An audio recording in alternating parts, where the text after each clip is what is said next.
Bonjour, nous allons parler de l'arrêt cardio-respiratoire. D'abord, un petit point d'épidémiologie, c'est un problème majeur de santé publique. On a 40 000 décès par an en France. La survie dépend principalement de la réalisation précoce de la réanimation cardio-pulmonaire de base, de l'alerte du SAMU 15 et de la défibrillation. La chaîne de survie dépend de la reconnaissance précoce et l'alerte précoce du SAMU 15 par les témoins, la réanimation cardio-pulmonaire de base précoce par les témoins, la défibrillation précoce et la réanimation cardio-pulmonaire spécialisée préhospitalière et hospitalière. Les trois premiers maillons doivent être renforcés en France. On fait un diagnostic clinique. On a un état de mort apparente, avec absence de réactivité, absence de respiration spontanée et absence de pouls fémoral ou carotidien. On va analyser le rythme. On a une asystolie avec un tracé plat, c'est de mauvais pronostic. Ou alors on a une fibrillation ventriculaire avec un tracé désorganisé à complexe QRS élargi. C'est la cause la plus fréquente d'arrêt cardio-respiratoire. Ça a un meilleur pronostic que la systolie et ça n'est jamais spontanément réversible. On peut avoir aussi une dissociation électromécanique avec la persistance d'une activité cardiaque sans efficacité circulatoire. Les étiologies, il peut y avoir une étiologie cardiaque avec un syndrome coronarien aigu, ou une tamponade, ou une embolie pulmonaire massive, et ça peut avoir une étiologie extracardiaque avec un pneumothorax compressif, ou métabolique avec hyperkaliémie, hypoxie, hypovolémie, médicamenteux avec intoxication par bêta-bloquant, tricyclique digitalique ou carbamate, et neurologique avec hémorragie méningée ou cérébrale. La réanimation cardio-pulmonaire de base, c'est une urgence extrême.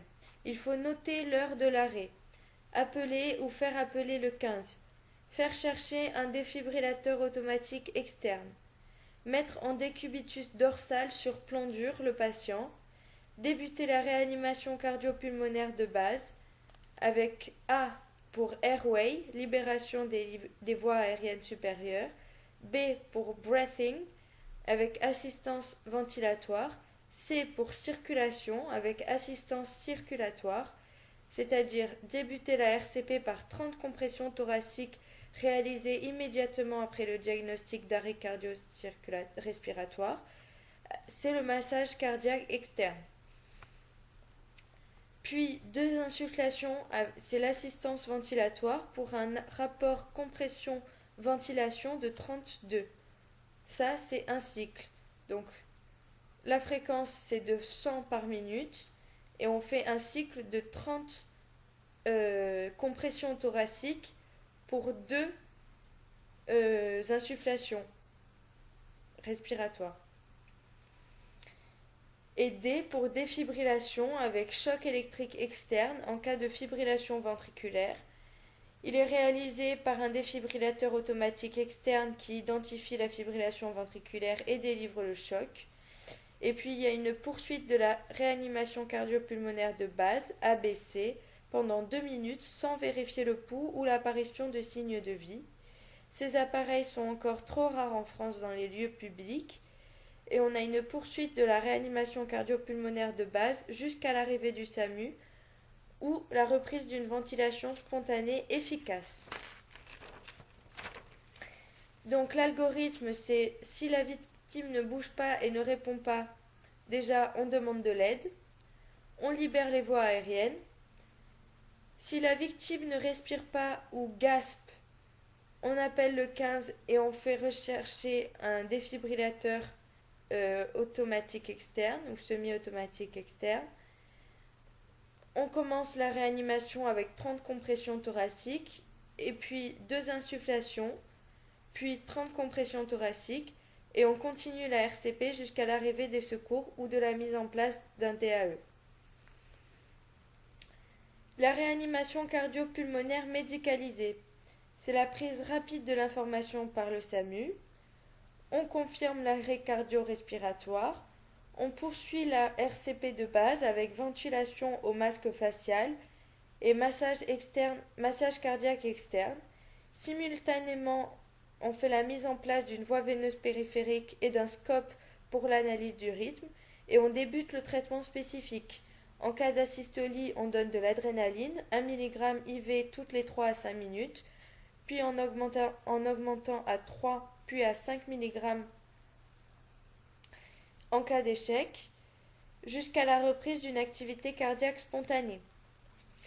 En cas de fibrillation ventriculaire ou de tachycardie ventriculaire, on fait une défibrillation par choc électrique externe à 150 joules si biphasique ou 360 joules si monophasique.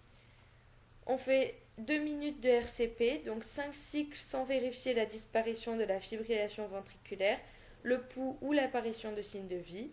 Et en cas de fibrillation ventriculaire réfractaire, on fait un choc électrique externe, on met de l'adrénaline après 2 chocs, donc 1 mg IV toutes les 3 à 5 minutes, et des antiarythmiques avec amiodarone 300 mg IV si la fibrillation ventriculaire persiste, après 3 ou 4 chocs, puis 150 mg si échec.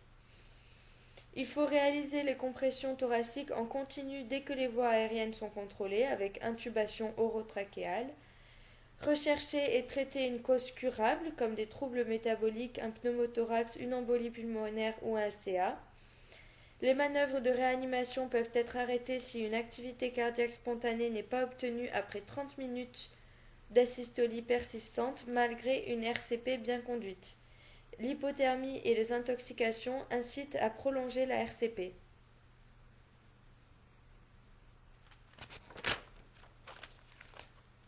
Donc, appliquer l'algorithme de RCP de base et ou de défibrillateur semi-automatique externe, RCP 32, et mettre en place l'électrocardioscope et le défibrillateur. Analyser le rythme cardiaque.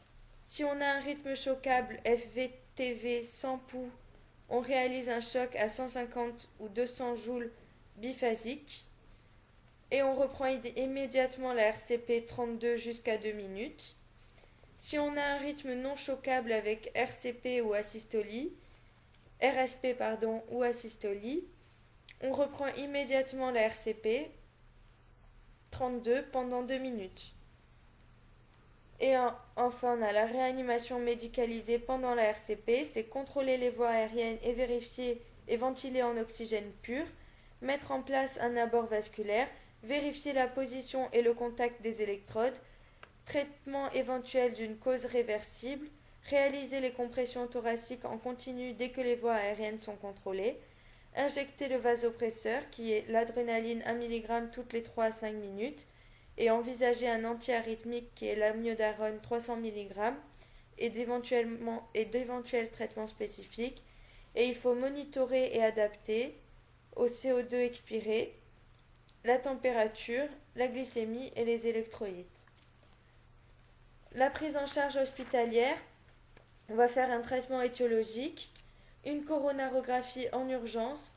La fréquence des SCA responsables des arrêts cardio-respiratoires impose une coronarographie en urgence quand aucune autre cause n'a été identifiée. On fait un transfert en réanimation avec prise en charge des défaillances multiviscérales. Il faut induire une hypothermie thérapeutique. On fait un contrôle de la perfusion cérébrale et une correction des troubles métaboliques. On fait un EEG et une prévention des complications de décubitus et une surveillance. Le pronostic pour arrêt cardio-respiratoire intra-hospitalier, 10% de survie. Pour arrêt cardio-respiratoire extra-hospitalier, 5% de survie. On a un risque de séquelles importantes, notamment neurologiques. Voilà, c'était tout pour l'arrêt cardio-respiratoire.